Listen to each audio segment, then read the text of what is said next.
शाळेचं आपण 5वा वर्धापन दिन आयोजित केलेलं आहे आणि ही सर्व निवासी गुरुकुल शाळा आहे आणि ह्या शाळेमध्ये सर्व ग्रामीण भागातील शेतकरी कष्टकरी वर्गातील मुलं निवासी आहेत आणि एका गुरुकुलच्या एका बिल्डिंगमध्ये मुलांच्या जेवणाची शिक्षणाची आणि हॉस्टेलची सुविधा दिली आहे आणि दिनचर्येच्या आधारे आपलं गुरुकुल सुरू आहे आणि ह्या गुरुकुलचे 5 वर्ष पूर्ण झालेले आहेत म्हणून ग्रामीण भागातल्या विद्यार्थ्यांना पालकांना सिने अभिनेत्री अथवा सिने अभिनेते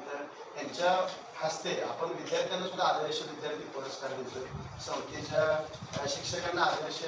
गुरुकुलचा प्राचार्य असा पुरस्कार त्याचबरोबर 5 वर्ष पूर्ण झाले म्हणून 5 क्षेत्रामध्ये नामांकित काम करणारे किंवा त्यांनी त्यांच्या कर्तृत्वाने स्वतःचं अस्तित्व निर्माण केलेलं आहे अशा 5 लोकांना आपण व्यक्तींना मान्यवरांना जीवनगौरव पुरस्कार देऊन सन्मानित करणार आहोत आणि ह्या पुरस्कार वितरण सोहळ्यासाठी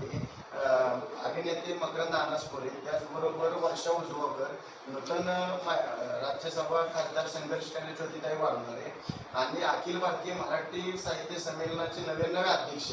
आदरणीय विश्वास पाटील सर यांच्या हातून आपण 5 व्यक्तींना जीवनगौरव पुरस्कार देतोय।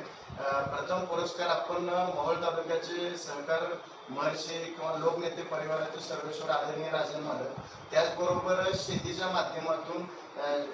द्राक्ष बागायत करून कामठी परिसरामध्ये प्रेरणास्त्रोत बनलेले रामभाऊ पाटील सर त्याचबरोबर सोलापूरमध्ये असलेले ACS हॉस्पिटल इथं हृदयरोग तज्ज्ञ म्हणून काम करणारे डॉक्टर दीपक गायकवाड सर आणि मला कठीण काळामध्ये मदत केली म्हणून सहकार क्षेत्राचा एक पुरस्कार आपण जीवनगौरव कविता अर्पण बँकेचे